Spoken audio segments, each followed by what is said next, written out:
तो स्टूडेंट्स आज हम पढ़ेंगे जो है इकोसिस्टम क्या होता है। तो इकोसिस्टम जो है इकोलॉजी एंड एनवायरनमेंट का नेक्स्ट चैप्टर है। तो इकोसिस्टम होता है क्या, सबसे पहले डेफिनेशन देख लेते हैं। Ecosystem it is a self sustained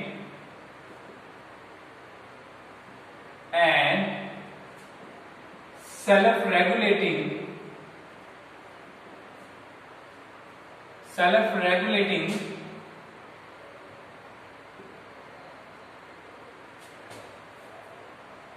component of nature, ठीक है, consisting of abiotic and biotic components, abiotic and biotic components interacting with each other,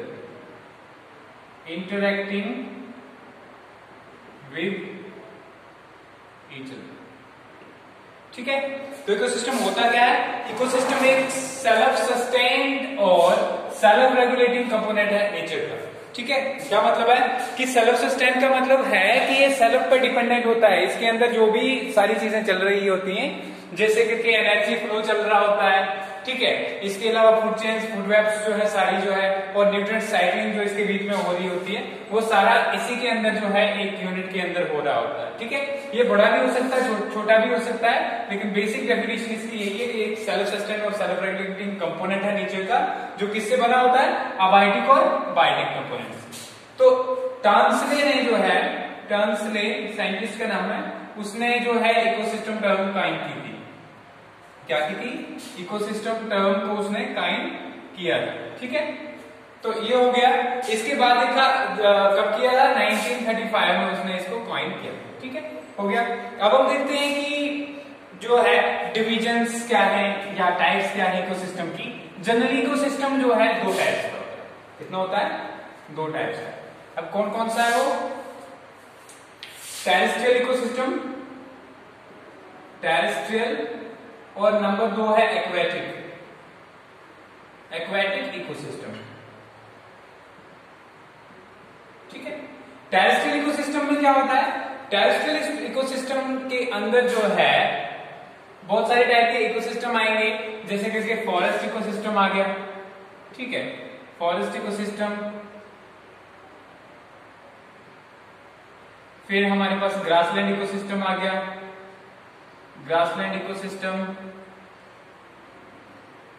मतलब जनरली जो भी इकोसिस्टम पानी के बाहर हो उस सबको क्या कहते हैं हम? उसको कहते हैं टेरेस्ट्रियल इकोसिस्टम। अगर देखा जाए तो साइंटिस्ट ने कहा कि पूरे का पूरा बायोस्फीयर जो है वो भी एक इकोसिस्टम है। पूरे का पूरा बायोस्फीयर ही एक इकोसिस्टम है, लेकिन क्योंकि इतने बड़े इकोसिस्टम को एक साथ स्टडी करना बहुत ही डिफिकल्ट था, क्योंकि बहुत सारी वेरिएशन थी इसके बीच में, इसलिए इसको डिवाइड किया गया दो चीजों में, टेरेस्ट्रियल और एक्वेटिक में। टेरेस्ट्रियल इकोसिस्टम वो इकोसिस्टम होता है जो पानी के बाहर होता है, ठीक है, और एक्वेटिक इकोसिस्टम वो इकोसिस्टम होता है that is found in aquatic condition. Aquatic ecosystem में क्या क्या आ सकता है? पॉन्ड के अंदर जो इकोसिस्टम है, पॉन्ड इकोसिस्टम आ गया हमारे पास, ठीक है। इसके अलावा लेक इकोसिस्टम है, लेक इकोसिस्टम है, ठीक है, मैरीन इकोसिस्टम है। ये सारी चीजें मीन जो है पानी के अंदर जो भी जहां जहां हमने बनाया, ठीक है। तो ये क्या है? ये डिफरेंट इकोसिस्टम्स है। और इन इकोसिस्टम्स के अंदर क्या होना चाहिए? एक इकोसिस्टम के कंपोनेंट्स क्या होना चाहिए, किसके बेस पे हम बताते हैं आपको, ठीक है, कि जो इकोसिस्टम है, ठीक है, क्या क्या कंपोनेंट्स होने चाहिए, क्या क्या चीजें होंगी उसके अंदर, तो तभी हम इकोसिस्टम मानते हैं, वो हम पहले देखेंगे। इससे पहले ये देखते हैं कि टेरेस्ट्रियल इकोसिस्टम को जो है फिर से हम, या एक्वेटिक इकोसिस्टम जो है फिर से हम नेचुरल और मैनमेड में कन्वर्ट कर सकते हैं, मतलब डिवाइड कर सकते हैं, नेचुरल इकोसिस्टम और मैनमेड। अभी नेचुरल इकोसिस्टम क्या है? जो नेचुरली एग्जिस्ट करे इकोसिस्टम, चाहे वो टेरेस्ट्रियल कंडीशंस में हो, चाहे वो जो क्या कहते हैं एक्वेटिक कंडीशंस में हो, तो इसको क्या कहते हैं हम, ठीक है, इसको कहते हैं हम टेरेस्ट्रियल इकोसिस्टम। और दूसरा आ गया एक्वेटिक इकोसिस्टम। एक्वेटिक में भी मैनमेड हो सकता है, एक्वेटिक में भी नेचुरल हो सकता है, टेरेस्ट्रियल में भी मैनमेड हो सकता है, टेरेस्ट्रियल में भी नेचुरल। जैसे टेरेस्ट्रियल नेचुरल की अगर हम बात करें तो क्या आता है? Forest ecosystem. क्या आता है? फॉरेस्ट इकोसिस्टम, एक चीज, ठीक है। और ग्रासलैंड इकोसिस्टम, क्या इसको इंसान बनाता है? नहीं, ये नेचुरली बनता है, ठीक है। इसलिए इसका क्या बोलते हैं, इसको नेचुरल इकोसिस्टम। इसके बाद मैन मेड इकोसिस्टम की अगर हम बात करें तो जैसे करिए गार्डन्स होगी, कौन बनाता है, इंसान बनाता है। फील्ड्स हो गए, क्रॉप फील्ड्स लिखते हैं, ठीक है, क्रॉप फील्ड्स, तो ये क्या है, मैन मेड टेरेस्ट्रियल इकोसिस्टम। अब एक्वेटिक इकोसिस्टम की बात अगर हम करें तो एक्वेटिक इकोसिस्टम में इंसान जो है कभी कभी पाउंड्स बना लेता है, ठीक है, पाउंड्स बना लेता है, तो वो भी एक इकोसिस्टम है। या फिशरीज के लिए जो है बनाता है, ठीक है, फिशरीज के लिए, तो वो भी एक इकोसिस्टम है। अब कंपोनेंट्स क्या होते हैं इकोसिस्टम के, किसके बेस पे हम बताते हैं कि कोई एरिया जो है या कोई कंपोनेंट जो एनवायरनमेंट का है वो इकोसिस्टम है, ठीक है, वो देखते हैं ताकि आपको ज्यादा क्लियर हो जाए, ठीक है, कि क्या क्या होना चाहिए इकोसिस्टम के अंदर। सबसे पहले एक इकोसिस्टम के अंदर जो है बायोटिक और अबायोटिक कंपोनेंट्स होने चाहिए, biotic and abiotic components. Biotic components की अगर बात करें मतलब लिविंग कंपोनेंट्स, इसमें क्या क्या प्रोड्यूसर्स होने बहुत जरूरी है, ठीक है, क्यों जरूरी है वो भी बताता हूं। उसके बाद कंज्यूमर्स होते हैं, ठीक है, और डिकम्पोजर्स होते हैं। ये तीन चीजें होती है किसमें, बायोटिक कंपोनेंट में। एबायोटिक कंपोनेंट्स में हमारे पास जो है सनलाइट चाहिए, सनलाइट, ठीक है, और फिर इसके बाद जो है टेम्परेचर चाहिए, ठीक है, एयर चाहिए, फिर मिनरल्स चाहिए। तो ये सारी चीजें जो है एबायोटिक कंपोनेंट में आती है, ठीक है, क्लियर हो गया। अब फंक्शंस क्या होते हैं, एक इकोसिस्टम कैसे फंक्शन करता है, क्या क्या चीजें होनी चाहिए एक इकोसिस्टम में। एक इकोसिस्टम में डिफरेंट चीजें होनी चाहिए। जैसे करके अगर हम एक पॉन्ड की एग्जांपल लें तो एक पॉन्ड में क्या क्या होता है कि उसको इकोसिस्टम बनाता है। एक पॉन्ड जो है, pound is a self sustaining, pound is a self sustaining water body showing, कभी कभी आ जाता है कि राइट अबाउट पॉन्ड इकोसिस्टम के बारे में लिखो, तो क्या लिखोगे आप, pound is a self sustaining water body showing all the functions and components of an ecosystem, ठीक है, ऑफ एन इकोसिस्टम, ठीक है। तो पाउंड क्या है, एक सेल्फ सस्टेनिंग वाटर बॉडी है जो सभी फंक्शन और कंपोनेंट शो करती है इकोसिस्टम। क्लियर हो गया। अब देखते हैं हम कि क्या क्या होता है। एबायोटिक तो बायोटिक कंपोनेंट होते हैं सारे, सनलाइट भी होती है ना, पाउंड के ऊपर आती है सनलाइट, नहीं आती है, पाउंड के ऊपर सनलाइट आती है, एक चीज। दूसरा प्रोड्यूसर्स के तौर पे होता क्या है, उसके अंदर प्रोड्यूसर्स भी होते हैं, क्या होते हैं, फाइटोप्लैंक्टन, ठीक है। उसके बाद कंज्यूमर्स भी होते हैं। कंज्यूमर्स क्या हो सकते हैं पाउंड्स में, लार्वे हो सकते हैं, बहुत सारे इंसेक्ट के लार्वे, ठीक है। इसके अलावा जूप्लैंक्टन हो सकते हैं, जूप्लैंक्टन, ठीक है। इसके अलावा जो है हमारे पास फिशेस भी हो सकती है कभी कभी, ठीक है, या इंसेक्ट्स हो सकते हैं, ओके। तो ये कंज्यूमर्स के आगे आ गया। फिर इसके अलावा डिकम्पोजर्स भी हो सकते हैं, सॉइल होता है, चौथा जो हमारे पास सॉइल भी होता है, ठीक है, सॉइल भी इंपॉर्टेंट है। यहाँ पे एबायोटिक कंपोनेंट में सॉइल भी डाल देंगे हम, ठीक है, सॉइल। और इसके बाद पांचवें नंबर पे हम डिकम्पोजर्स लिखेंगे। डिकम्पोजर्स भी होते हैं पाउंड के अंदर, जब कुछ गलता सड़ता है तो उसको वो जो है साफ कर लेते हैं, ठीक है। इसके अलावा जो फंक्शन होते हैं मेन, जैसे कि एनर्जी फ्लो होती है, जो पांचवें से छठे नंबर पे क्या आ गया, एनर्जी फ्लो होता है इसमें, एनर्जी फ्लो, ठीक है।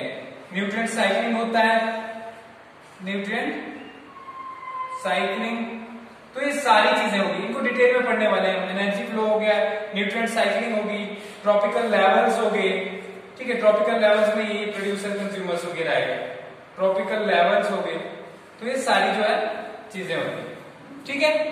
अब देखते हैं कंपोनेंट्स तो आ गया, अब फंक्शन देखते हैं एक इकोसिस्टम के फंक्शंस क्या होते हैं।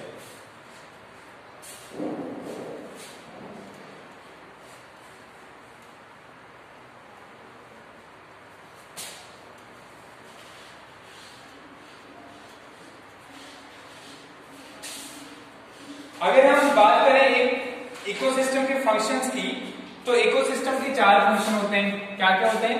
प्रोडक्टिविटी होता है, प्रोडक्टिविटी होता है। दूसरा हमारे पास ट्रॉपिकल लेवल्स होता है, ट्रॉपिकल लेवल्स। तीसरा हमारे पास एनर्जी फ्लो होता है, एनर्जी फ्लो। और चौथा जो है हमारे पास क्या होता है? डिकम्पोजिशन होता है। और डिकम्पोजिशन के अलावा न्यूट्रिएंट साइक्लिंग भी होता है। ठीक है, न्यूट्रिएंट साइक्लिंग हो गया, न्यूट्रिएंट साइक्लिंग, और पांचवा डिकम्पोजिशन भी है। ठीक है, ये क्या होते हैं? फंक्शंस होते हैं। मतलब जब तक ना ये सारी चीजें किसी एक यूनिट में पाई जाए एनवायरनमेंट के बायोस्फीयर में, तो तब तक उसको हम इकोसिस्टम नहीं कह सकते। सबसे पहले प्रोडक्टिविटी क्या होता है? प्रोडक्टिविटी, ठीक है, प्रोडक्टिविटी होता है the amount of biomass produced, amount of biomass produced by a tropical level, by a tropical level in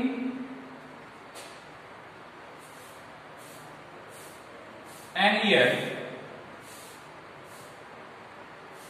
per meter square of an area।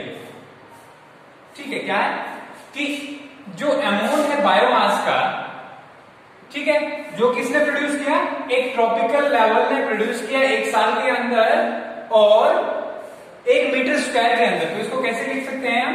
Biomass जो है, बायोमास इज इक्वल टू, ठीक है, या productivity है हमारे पास, इसको क्या कहते हैं? Productivity. Productivity is equal to, ठीक है, ठीक है, ग्राम्स जो है हमारे पास हम लेंगे जो है केजी में लेंगे वेट को, किस में लेंगे? केजी के अंदर। और केजी के अंदर जो है या ग्राम में लेंगे, सब ग्राम जो है हमने ग्राम में लिया वेट को, पर मीटर स्क्वायर पर ईयर। या इसको ऐसे लिख सकते हैं हम, ग्राम मीटर -2 ईयर -1। ठीक है, तो अगर हम ये किस में लिया? हमने वेट में लिया। किस में लिया? वेट में। वेट को किस में लिया? ग्राम्स में। और अगर जो है हम इसको एनर्जी में लेंगे, एनर्जी के तौर पे लेंगे, क्योंकि एनर्जी जो है प्रोडक्टिविटी के तौर पे एनर्जी के तौर पे लेंगे, तो इसको हम किलो कैलोरीज लिखेंगे, kilo calories per metre square per year. ठीक है, समझ आ गया? तो इसको हम प्रोडक्टिविटी कहते हैं। क्या कहते हैं? This is known as productivity. Productivity क्या होती है कि कितना बायोमास प्रोड्यूस हुआ, बायोमास कितना प्रोड्यूस हुआ एक ट्रॉपिकल लेवल पे। ठीक है, अब अलग से अब ये ट्रॉपिकल लेवल क्या है वो बताऊंगा अभी मैं। इसकी 2 टाइप्स हैं, एक है प्राइमरी प्रोडक्टिविटी, प्राइमरी प्रोडक्टिविटी, ठीक है, एक आ गई, नंबर 2 आ गई secondary productivity.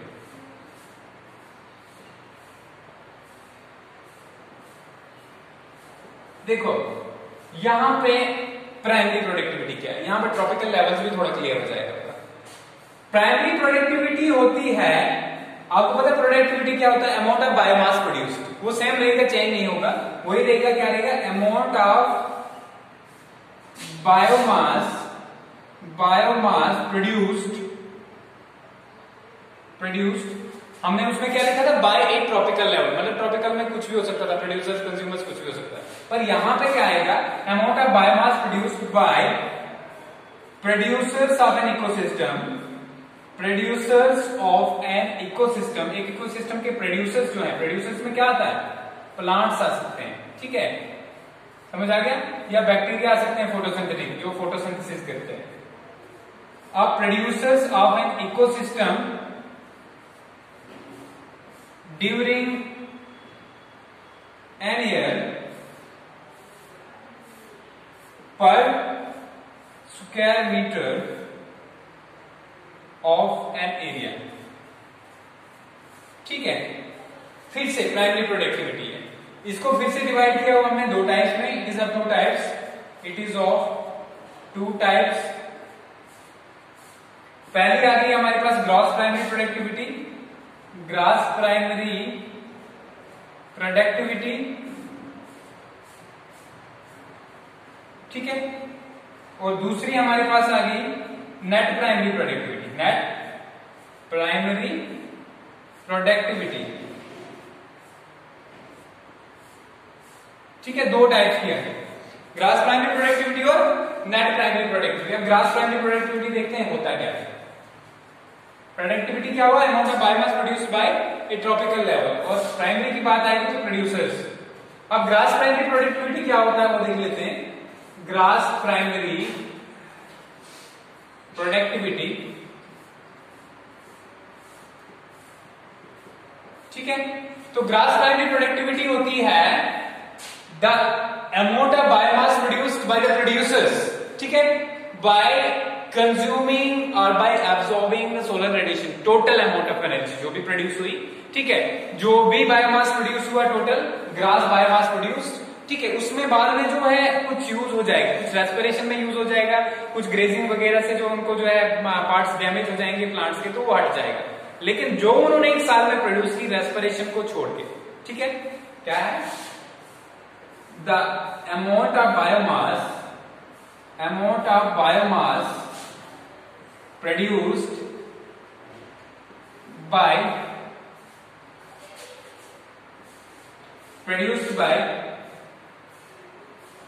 producers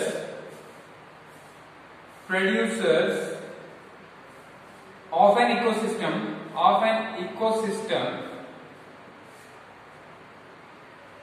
in gross amount bracket में डाल देंगे कि इंक्लूडिंग losses suffered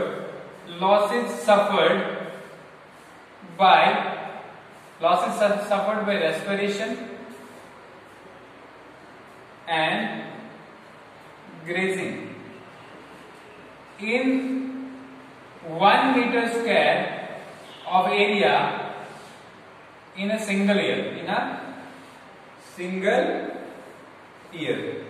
ठीक है। क्लियर हो गया। तो क्या हो गया, the amount of biomass produced by an ecosystem, ठीक है, by an ecosystem in gross amount, जितना भी जो है एक साल में एक इकोसिस्टम में ने जो है क्या प्रोड्यूस किया, बायोमास प्रोड्यूस किया, ठीक है, उसको क्या कहेंगे, including losses suffered by respiration, वो जो रेस्पिरेशन में गया वो भी, ठीक है, और जो उसके पास अभी है available in the form of biomass वो भी, वो सारा है इसके अंदर, ठीक है। अब नेट प्राइमरी प्रोडक्टिविटी की बात करें तो नेट प्राइमरी प्रोडक्टिविटी क्या होगी, क्योंकि डेफिनेशन नहीं लिखूंगा मैं, ठीक है। It is the amount of biomass, ठीक है, दैट इज अटेन्ड बाय या it is the amount of energy that is stored bye producers of an ecosystem, that is stored by the producers of an ecosystem after losses in respiration and grazing, ठीक है। तो generally अगर हम क्या कहें, gross primary productivity में से अगर जो है हम रेस्पिरेशन को माइनस कर दें, तो हमें हमारे पास क्या निकलता है, नेट प्राइमरी प्रोडक्टिविटी, ठीक है। तो ये प्रोडक्टिविटी हो गया, समझ आ गया, दिस इज प्रोडक्टिविटी। अब हम बात करते हैं जो कि प्रोडक्टिविटी जो है वो किस पे डिपेंड करती है।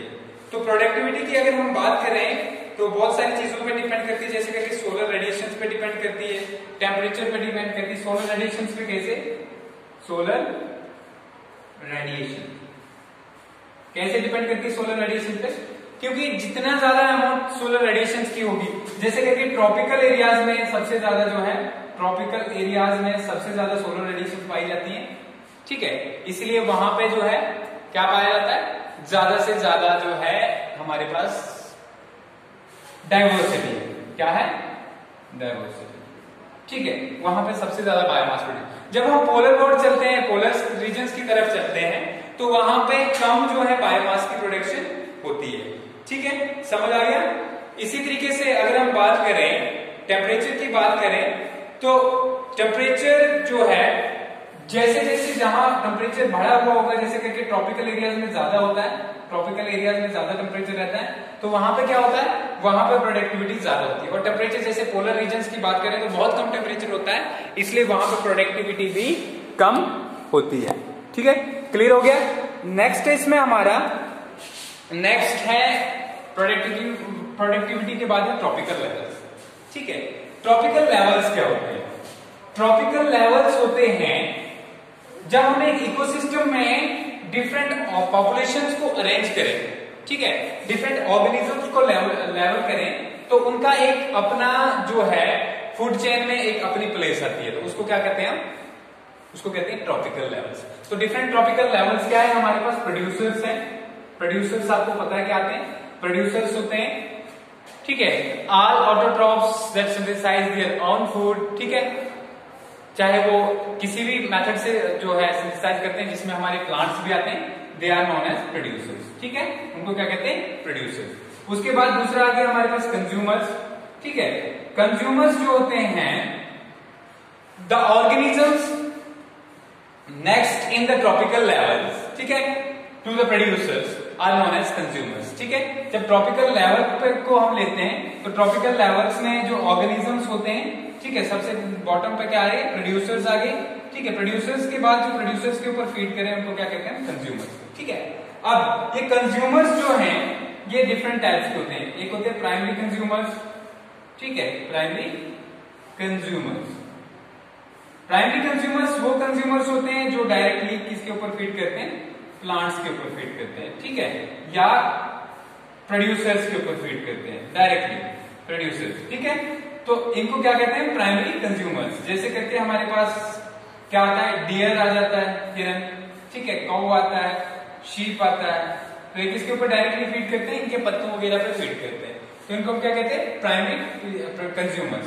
उसके बाद आते हैं सेकेंडरी कंज्यूमर्स। सेकेंडरी कंज्यूमर्स ऐसे कंज्यूमर्स होते हैं जो इन प्राइमरी कंज्यूमर्स को खाएं, ठीक है, उनको क्या कहते हैं? Secondary consumers. ठीक है, इसी तरह फिर टर्शियरी कंज्यूमर्स, क्वाटरनरी कंज्यूमर्स। तो ये सारा एक फूड चेन बनता है। ठीक है, समझ में आ गया? डिफरेंट फूड चेन में ही ट्रॉपिकल लेवल्स होते हैं। ठीक है, समझ आ गया? ट्रॉपिकल लेवल्स जो है are different levels in an ecosystem where one organism is dependent on another organism for their food requirement. समझ आ गया? अब देखते हैं हम दूसरा, नेक्स्ट इसके बाद जो है एनर्जी फ्लो। क्या है? Energy flow. हमारे जनरली कोई भी इकोसिस्टम हो उसमें जो है अल्टीमेट सोर्स ऑफ एनर्जी है sun. Ultimate source of energy, source of energy क्या है? सन है। मतलब कोई भी इकोसिस्टम हो, चाहे वो टेरेस्ट्रियल हो, एक्वेटिक हो, तो सन जो है, सन की रेडिएशन से जो हमारे पास प्रोड्यूसर्स हैं वो क्या करते हैं? वो फूड मैन्युफैक्चर करते हैं, ठीक है, उनके ऊपर कंज्यूमर्स फीड करते हैं, फिर उनके ऊपर सेकेंडरी कंज्यूमर्स, फिर टर्शियरी कंज्यूमर्स। इस तरीके से जो है ये एनर्जी कहां से कहां मूव करती है? सन से लेके टॉप लेवल, जहां पे भी फूड चेन का टॉप लेवल आए वहां तक। तो ठीक है, इसको एनर्जी फ्लो को देखते हैं। तो आउट ऑफ टोटल एनर्जी में से 50% एनर्जी जो है, 50% एनर्जी जो है उसको कहते हैं हम फोटोसिंथेटिकली एक्टिव रेडिएशन। क्या कहते हैं? सिंथेटिकली एक्टिव रेडिएशन, ठीक है, पीआर। तो ये मतलब 50% ही एनर्जी जो सोलर रेडिएशन आती है, ठीक है, वो किसके बराबर होती है? वो फोटोसिंथेटिकली एक्टिव रेडिएशन होती है उसमें से, मतलब उससे फोटोसिंथेसिस हो सकता है 50% एनर्जी से, बाकी वाली एनर्जी से फोटोसिंथेसिस नहीं हो सकता है। अब इसमें से 50% में भी जो हमारे प्लांट्स हैं, जिनको हम प्रोड्यूसर्स कहते हैं, वो 2 से 10% एनर्जी को फिक्स करते हैं। कितना करते हैं? 2 से 10% जो एनर्जी को फिक्स करते हैं। तो आप सोच सकते हो कि कितनी एनर्जी जो है वो वेस्ट होती है। समझ आ गया? तो यहां पे अगर हम बात करें, इसके बाद भी प्लांट्स को क्या कहते हैं? हम प्रोड्यूसर्स कहते हैं, ठीक है। फिर प्रोड्यूसर्स को कौन खाता है? सबसे पहले प्लांट्स रेस्पिरेशन भी करेंगे, ठीक है, रेस्पिरेशन करेंगे और इनकी बॉडी के में जो है बनाने में यूज होगी। तो जो स्टोर्ड फॉर्म में एनर्जी रहेगी मोस्टली, उसमें से प्रोड्यूसर्स को जब कंज्यूमर्स खाएंगे, क्या खाएंगे? कंज्यूमर्स, प्राइमरी कंज्यूमर्स, तो सिर्फ 10% ही एनर्जी जो होगी इनकी प्लांट्स की वो कंज्यूमर्स ले पाएंगे। कितनी? 10%। ठीक है। इसी तरह जो प्राइमरी, यहां पर मैं बनाता हूं एक चार्ट के तौर पे।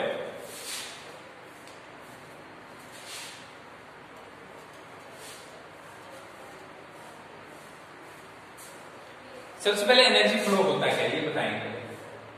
Energy flow, the process of energy transfer in an ecosystem is unidirectional। ठीक है, मतलब जो प्रोसेस है एनर्जी फ्लो का एक इकोसिस्टम में, वो क्या होता है? यूनिडायरेक्शनल। ठीक है, एक ही तरह, that is from sun to producers to top consumers. ठीक है, समझ आ गया? कहां से? सन से, प्रोड्यूसर से, और वहां से टॉप कंज्यूमर। यहां पर मैं बनाता हूं। ठीक है, each step in this energy flow is known as tropical level. हर बार जो है ये स्टेप जो आता है इसमें, उसको क्या कहते हैं? ट्रॉपिकल लेवल कहते हैं, जो हम पहले पढ़ चुके हैं। ठीक है, यहां पे हमारे पास सन आ गया। सन से एनर्जी गई कहां? प्लांट्स में। ठीक है, प्लांट्स से एनर्जी कहां गई? प्लांट्स को हम क्या लिखेंगे? हम लिखेंगे इनको प्रोड्यूसर्स। ठीक है, इसके बाद हमारे पास आ गए कंज्यूमर्स जो है हमारे पास, कंज्यूमर्स में क्या आ गया? प्लांट्स को खाने वालों को क्या बोलते हैं? हर्बीवोर्स। ठीक है, फिर इनको जो खाएंगे उनको कहेंगे, इनको प्राइमरी कंज्यूमर्स कहेंगे। फिर सेकेंडरी कंज्यूमर्स को कहेंगे कार्निवोर्स। ठीक है, फिर टर्शरी कंज्यूमर्स। ठीक है, टर्शरी कंज्यूमर्स इनको कहेंगे सेकेंडरी कार्निवोर्स। ठीक है, समझ आ गया? तो इस तरीके से एक फूड चेन है। ये क्या है? फूड चेन, और इसमें एनर्जी ट्रांसफर हो रही है। तो यहाँ पे सन से 50% क्या है हमारे पास? 50% है पीएआर। ठीक है, पीएआर में से प्लांट्स ने कितना एब्जॉर्ब किया? 2 से 10%। ठीक है, 2 से 10%, और ये सारी एनर्जी जो है तब पूरे ट्रॉपिकल लेवल्स में जाती है। प्लांट्स ने रेस्पिरेशन किया और हीट के तौर पर लॉस हुआ एनर्जी का। ठीक है, सिर्फ 10% एनर्जी कंज्यूमर्स ने ली, फिर इनकी 10% जो है टर्शरी कंज्यूमर्स ने ली, फिर क्वाटरनरी कंज्यूमर्स ने ली। इस तरीके से 10% एनर्जी चली। तो कुल मिला के अगर देखा जाए तो कितनी एनर्जी ट्रांसफर होती है? Only 10% of energy is transferred at each tropical level. ठीक है, समझ आ गया? तो यहाँ पे ये डिफरेंट चीजें हैं। अब इसी के बीच में, एनर्जी फ्लो के बीच में, आपको इसको हम फूड चेन, फूड वेब के तौर पर भी पढ़ते हैं। अब ये फूड चेन क्या है? फूड चेन होता है अरेंजमेंट ऑफ पॉपुलेशन। ये फूड चेन लिख रहा हूं, क्या है? Food chain, arrangement of population in an ecosystem